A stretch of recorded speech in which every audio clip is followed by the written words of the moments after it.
नमस्कार, आप देख रहे हैं अपने उत्तराखंड और मैं हूं आपके साथ प्रियंका तिवारी। खबरों की ओर रुख कर लेते हैं। बीजेपी प्रदेश कार्य समिति आज दूसरे दिन बैठक में हिस्सा लेने हल्द्वानी पहुंचे। सीएम धामी ने मीडिया से बातचीत में कहा कि केंद्र की मोदी सरकार ने अगले 8 साल पूरे कर लिए। केंद्र सरकार के कामों को जन जन तक पहुंचाने के लिए कार्य समिति की बैठक में चर्चा की गई। इसके अलावा आगामी कार्यक्रमों की रूपरेखा तैयार की गई है। बोर्ड परीक्षा में सफल हुए सभी बच्चों को शुभकामनाएं दी और उनके उज्जवल भविष्य की कामना की। इसके अलावा प्रदेश अध्यक्ष मदन कौशिक ने कहा कि बैठक में लगभग 20 बिंदुओं पर चर्चा हुई। मन की बात कार्यक्रम को बूथ स्तर तक पहुंचाया जाएगा।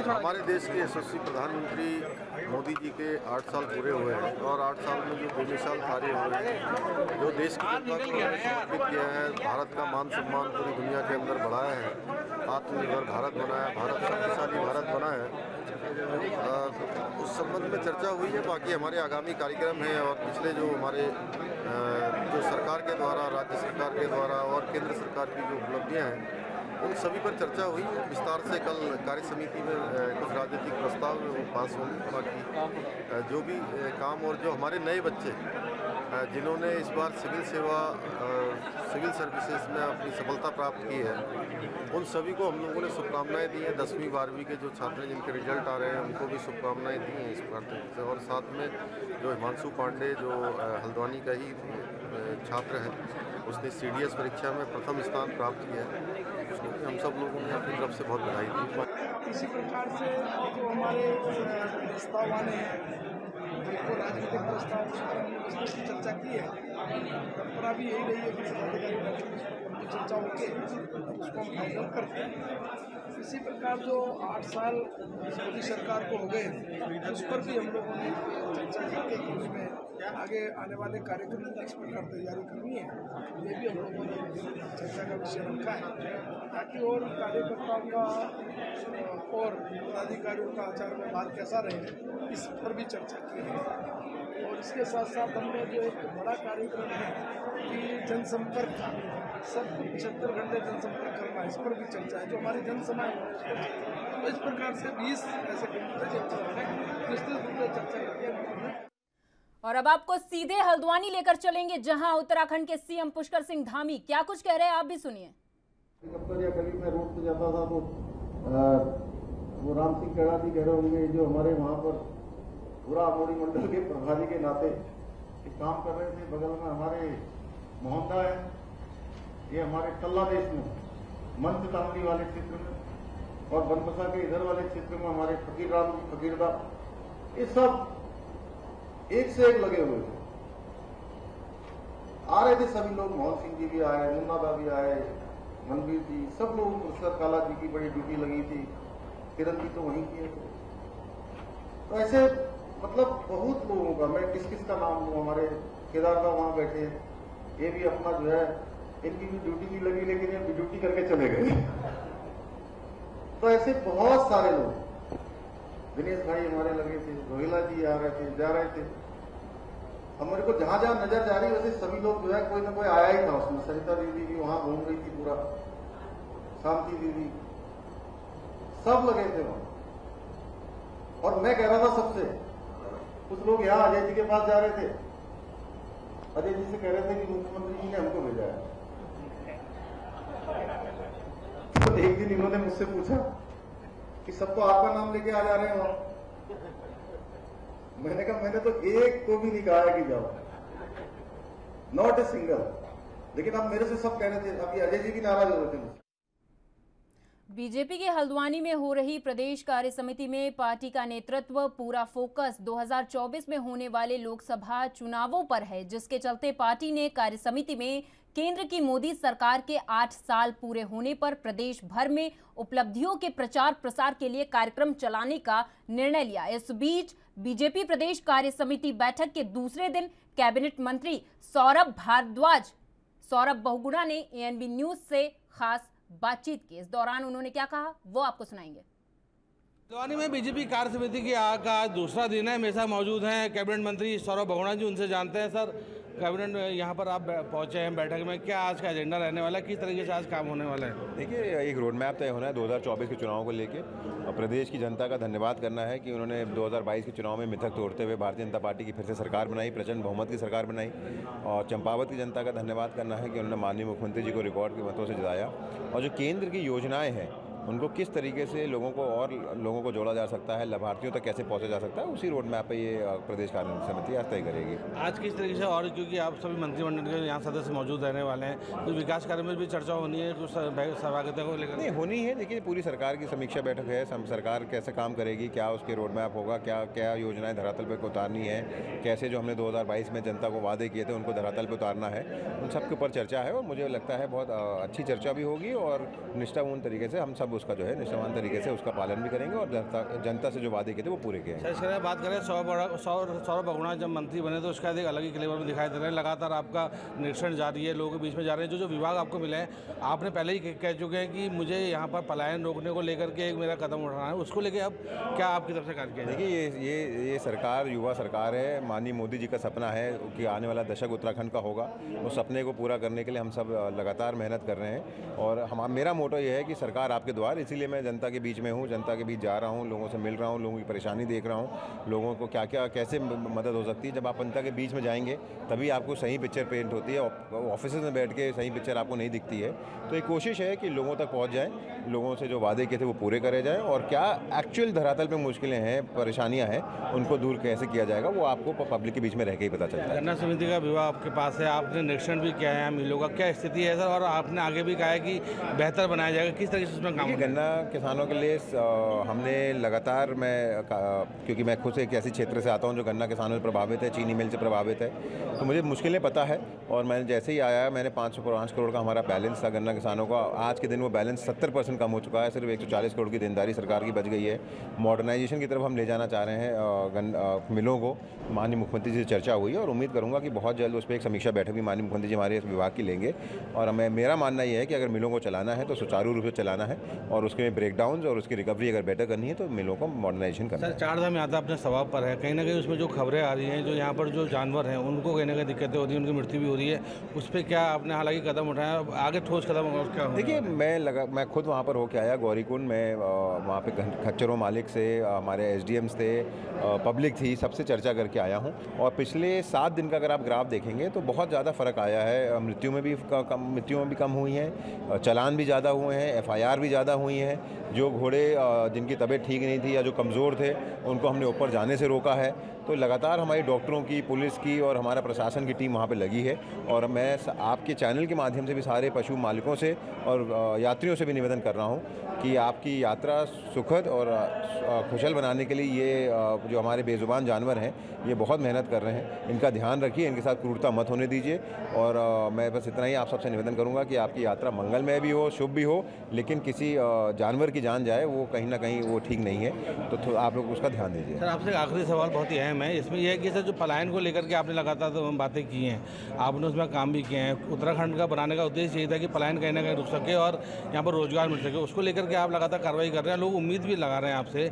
किस तरीके से आगे क्या रोड मैप रहने वाला है सर आपको लेकर के और पलायन को लेकर और यहाँ पर रोजगार? मेरे विभाग जो है वो दूरस्थ और दुर्गम क्षेत्रों तक हम लोगों को रोजगार से जोड़ सकते हैं, और लगातार हम उसी कोशिश में लगे हैं कि हम दुग्ध विकास और एनिमल हस्बेंड्री के द्वारा लोगों को जोड़ा जाए। और मैंने कल भी समीक्षा बैठक ली है अधिकारियों की, उसमें यही बोला है कि आप महिलाओं को और युवाओं को इस रोज़गार से जोड़ने के लिए आप लोग स्कीम बनाइए। कुछ स्कीम्स हमने बनाई हैं, आने वाले कुछ समय में आपको बहुत अच्छी पहल इन मंत्रालय से दिखेगी। सर, ANB के माध्यम से जनता से क्या बोलना चाहेंगे, क्योंकि आज कार्यसमिति बैठक में आप आए हैं, तमाम एजेंडा तैयार होना है, विकास कार्यों को लेकर के तमाम बातें होनी है, आपकी तरफ से काम भी किया जा रहा है। ANB के माध्यम से आप क्या जनता से अपील? मैं जनता का धन्यवाद कहना चाहूँगा कि आपने भारतीय जनता पार्टी पे, माननीय मोदी जी पे, माननीय पुष्कर सिंह धामी जी पे आप लोगों ने अपना विश्वास जताया, और आप लोगों ने हमको 2/3 में तक से यहाँ पे वापस सरकार बनाने का मौका दिया है। और मैं आपके माध्यम से जनता को विश्वास दिलाता हूँ, ये सरकार आपकी है, आपके लिए है, और लगातार विकास योजनाओं को धरातल उतारने में प्रयासरत है। धन्यवाद सर। तो साफ तौर से कैबिनेट मंत्री सौरभ बहुगुणा का भी साफ कहना है कि जनता का वो लगातार धन्यवाद दे रहे हैं कि जिस तरीके से यहाँ पर प्रचंड बहुमत मिला है और आगे वो जनता के हित के लिए कार्य करेंगे और तत्परता से प्रदेश की जनता को आगे बढ़ाने का कार्य उनकी तरफ से किया जाएगा। Amit Chaudhary, ANB news, Haldwani. तो वहीं बीजेपी प्रदेश कार्य समिति बैठक के दूसरे दिन बैठक में नैनीताल सांसद और केंद्रीय रक्षा राज्य मंत्री अजय भट्ट ने एएनबी न्यूज से खास बातचीत की। इस दौरान उन्होंने क्या कुछ कहा वो आपको सुनाएंगे। केंद्रीय रक्षा राज्य मंत्री अजय भट्ट यहाँ मौजूद हैं, बीजेपी कार्य समिति की बैठक में यहाँ पहुंचे हैं। उनसे बात करते हैं। सर, कार्य समिति की बैठक दूसरा दिन कितना अहम और किस तरह के निर्णय लिए गए? देखिए, कार्य समिति के बारे में ब्रीफिंग अभी थोड़ी देर में होने वाली है। हमारे माननीय प्रवक्ता जी या फिर कोई ब्रीफिंग करेंगे, और जो अभी तक हुआ है राजनीतिक प्रस्ताव के बारे में भी बातें आएंगी। अगर आप मुझसे ये पूछना चाह रहे हैं क्या हुआ, बस कार्यकर्ता जिस गति से आगे बढ़ रहा है मोदी जी के नेतृत्व में, प्रदेश में धामी जी के नेतृत्व में, जो इतिहास 8 सालों में मोदी जी ने बनाया है, ग्लोबल लीडर बन गए हैं। आज विश्व उनकी ओर देखता है, कहीं भी कोई समस्या आती है। और प्रदेश में धामी जी ने जो 7-8 महीने में इतिहास बना दिया, उसी गति से हर कार्यकर्ता को आगे बढ़ना है। 2024 को भारी मतों से फिर से विजय करना है। सर, जिस गति के साथ बीजेपी आगे बढ़ रही है, अब इस बैठक के बाद ये चर्चा लगेगी इस गति में और तेजी लाई जाए? नहीं, हमारी तो हमेशा तेजी रहती है। कार्य समिति हम ही हैं एकमात्र ऐसी पार्टी जिसका बूथ सक्रिय है, मंडल सक्रिय है, जिला सक्रिय है और प्रदेश सक्रिय है, राष्ट्र सक्रिय है। हम 3 महीने में अपना सिंहावलोकन करते हैं हमेशा। वही सिंहावलोकन हमारा इन कार्य समितियों में होता है। एक किस्म से हम दोबारा रिचार्ज होते हैं। जैसे शीशे पर कभी कभी धूल रख जाती है तो शीशा तो अपनी जगह है, उसकी सफाई करने के बाद सफाई हो जाती है, फिर से हम चमकने लगते हैं। इसलिए हम कार्य समितियां अपना मूल्यांकन एक किस्म से खुद ही करते हैं। लोकसभा सांसद यहाँ नैनीताल की बात करें, आप यहाँ पर हैं और अब किस तरीके से आगे क्योंकि चुनाव होने हैं, उसको लेके क्या अहम यहाँ पर जानकारी अगर कहा जाए कि क्या बातचीत हुई है? आप अगर पूछेंगे तो मैं बताऊँगा। जमरानी बात मुख्य रूप से है। एडीबी के बारे में मैं निर्मला सीतारमण जी जो माननीय मंत्री हैं, वित्त मंत्री, उनसे भी मिला हूँ। एडीबी की तरफ से देरी हो रही है पैसा देने में। काफ़ी बार एडीबी के लोगों से मिले हैं तो वो बार बार इंक्वायरी और क्वेरी कर रहे हैं। हम दूसरे सोर्स से भी पैसे की बात हम कर रहे हैं। मुझे लगता है कि पैसा आते ही काम चालू हो जाएगा। हमारे पास कुछ भी कोई प्रॉब्लम नहीं है, सारी चीज़ें हो गई हैं। जिनको विस्थापित करना है उनके लिए ज़मीन भी बहुत अच्छी ज़मीन हमने ढूंढ ली है। तो पता नहीं एडीबी इतनी बार क्वेरी क्यों लगा रहे हैं, लगनी नहीं चाहिए थी। मैंने इस बात पर नाराज़गी भी प्रकट करी है। हो सकता है इसी महीने में हम लोग उसका उद्घाटन कर लें। और इतना बड़ा आपको पता है कि रविन्द्रनाथ टैगोर जी की जो महाविद्यालय था उसको हम पूरी तरह से रामगढ़ में ले आए। पहाड़ में पहली बार यूनिवर्सिटी खुलेगी जिसके कुलाधिपति माननीय नरेंद्र मोदी जी होते हैं। तो इसके लिए मैं केंद्र सरकार को बहुत बधाई दूंगा, वर्तमान शिक्षा मंत्री जी, केंद्र के तत्कालीन शिक्षा मंत्री जी और प्रधानमंत्री जी को, जिन्होंने हमारी बात को सुना। मैंने ये मामला लोकसभा में उठाया था। और आप देख रहे हैं कि गोलापार में आर पार जाने के लिए एक ओवर ब्रिज केंद्र सरकार ने स्वीकार किया है रेलवे डिपार्टमेंट में, जिसमें पार्टनरशिप पर हमने और यानी हमने से मतलब है कि मेरा यहाँ की सरकार ने और केंद्र सरकार ने उसका 50-50 करके धनराशि देनी है, जो वो भी चलेगा। और जो ट्रेन यहाँ से बंद हो गई थी, लगभग 3 ही दिन चल रही थी, मैंने उस मामले को उठाया। आपको पता है कि वो ट्रेन फिर से स्वीकृत हो गई है यहाँ से देहरादून जाने के लिए। और भी कई बात है जो मेरे पास लिस्ट इस समय उपलब्ध नहीं है। और एक दिव्यांग लोगों के लिए उनके सारे कृत्रिम अंग बनाए जाएंगे।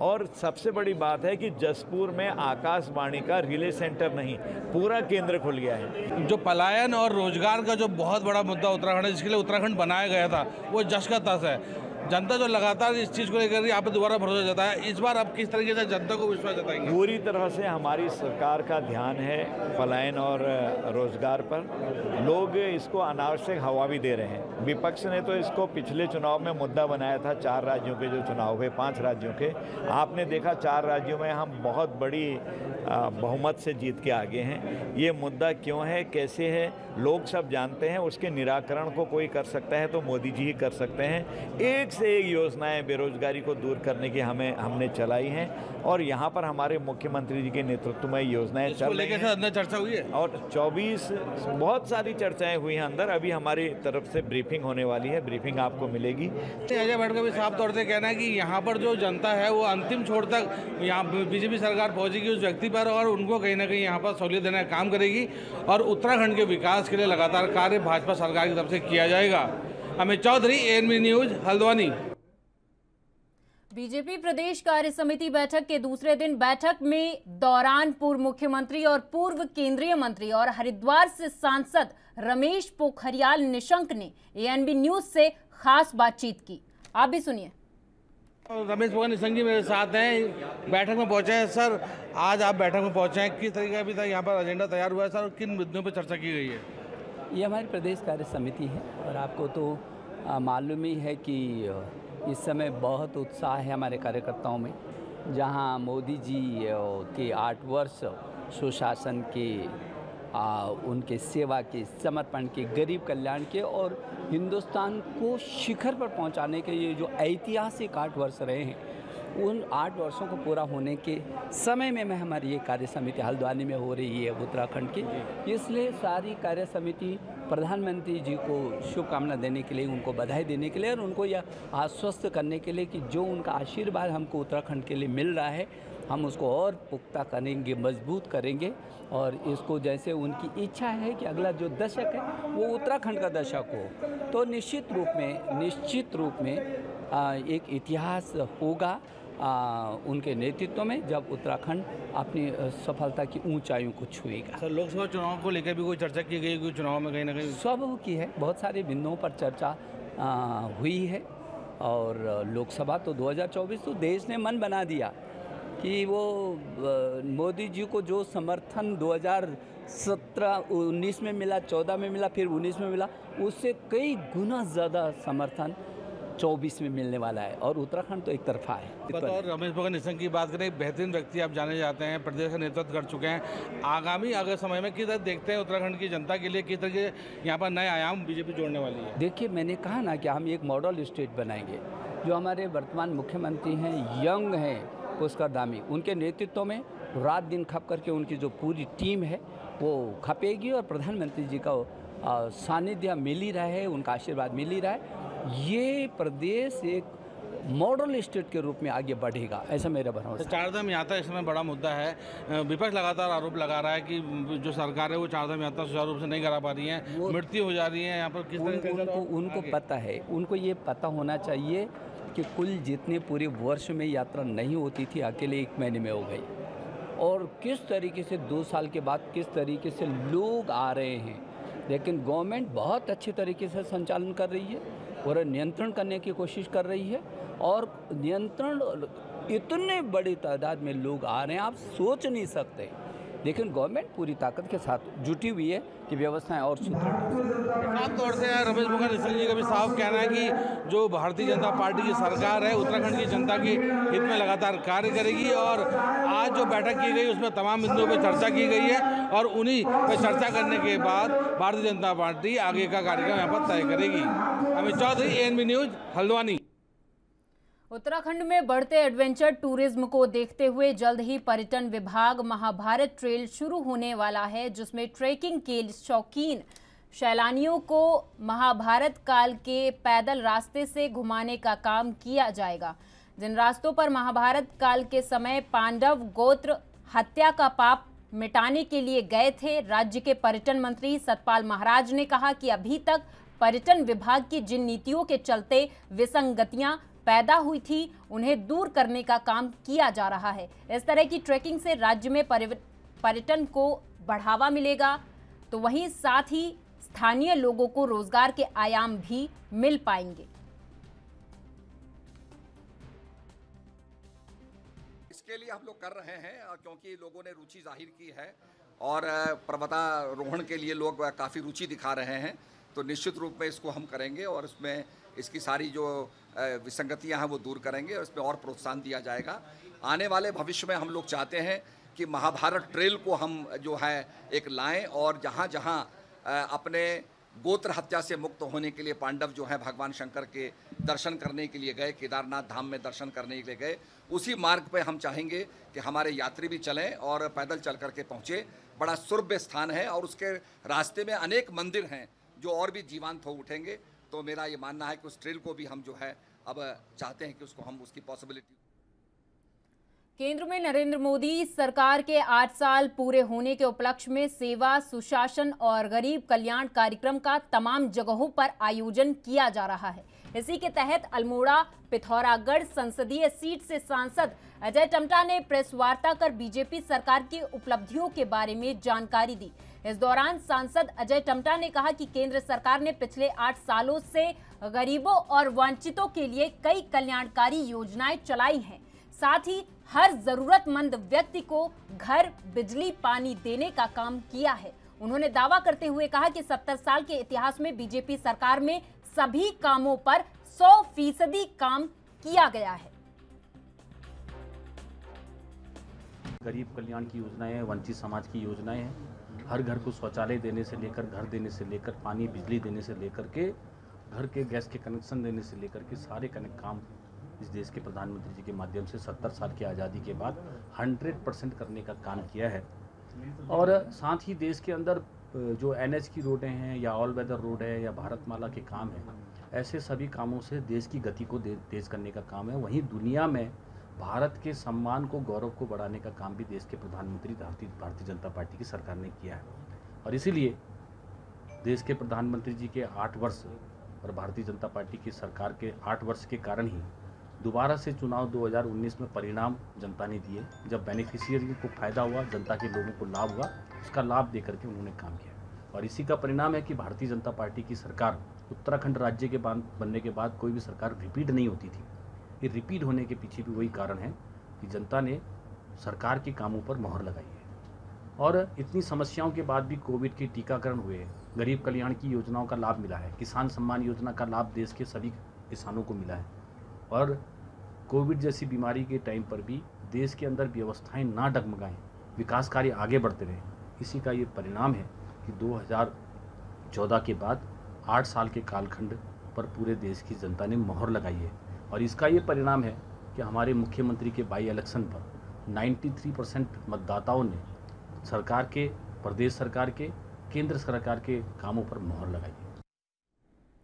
विशेष प्रमुख सचिव सूचना अभिनव कुमार ने रिंग रोड स्थित सूचना निदेशालय में सूचना विभाग के अधिकारियों के साथ बैठक करते हुए निर्देश दिए कि सरकार की जन कल्याणकारी योजनाओं को विभिन्न माध्यमों से जन जन तक पहुंचाया जाए। सीमांत जनपदों के लोगों तक सरकार की योजनाओं को पहुंचाया जाए। उन्होंने कहा कि समाज के अंतिम व्यक्ति पर खड़े लोगों को सरकार की योजनाओं का पूरा लाभ मिले। सरकार की इस मंशा को पूरा करने के लिए प्रिंट, इलेक्ट्रॉनिक और सोशल मीडिया के अलावा अन्य माध्यमों से भी लोगों को विभिन्न योजनाओं की जानकारी दी जाए।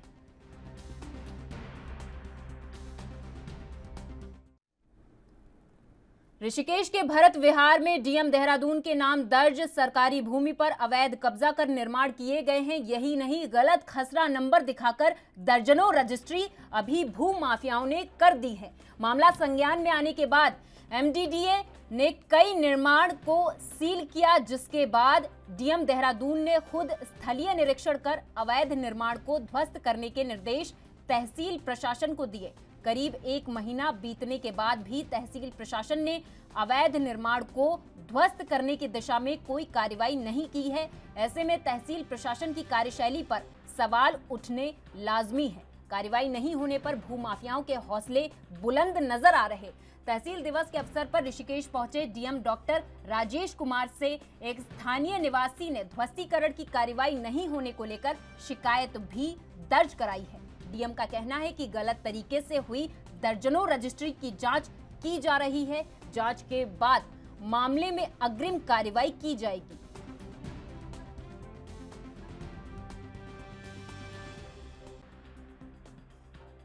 देखिए, भरत विहार के मामले में मैंने निरीक्षण भी किया था, लगभग 2 बार मैंने निरीक्षण किया है और एसडीएम साहब को मैंने निर्देशित किया है कि आप निरीक्षण करें, क्योंकि अभी उन्होंने ज्वाइन भी किया है।